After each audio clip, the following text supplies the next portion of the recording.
Сәлем, қайырлы күн достар. Бүгін мен өте аз ингредиенттен жасалынатын, бірақ өте дәмді болатын рогаликтің рецептімен бөлісетін боламын. Ол үшін ең алдымен ұнды електен өткізіп аламыз.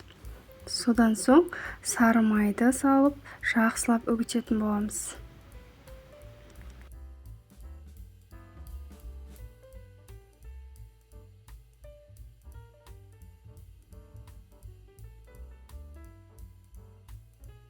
Содан соң қантты және қопсытқышты салып, жақсылап араластырып аламыз.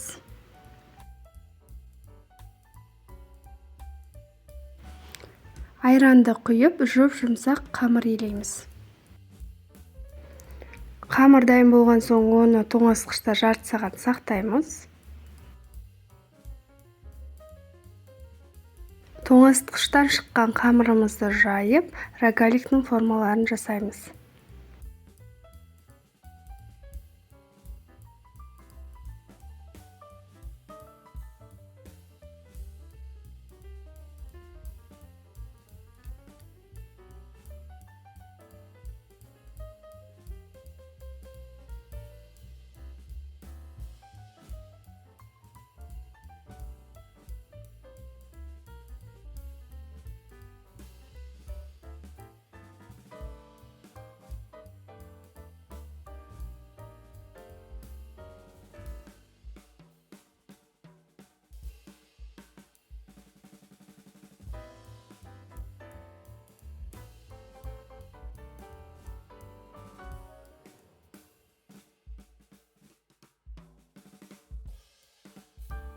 Бетіне жұмыртқаның саруысын жағып, 180 градуста 30-40 минутта пісіріп аламыз.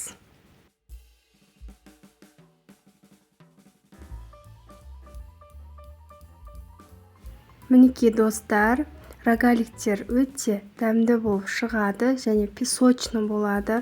Сіздерге де жасап көруге кеңес беремін.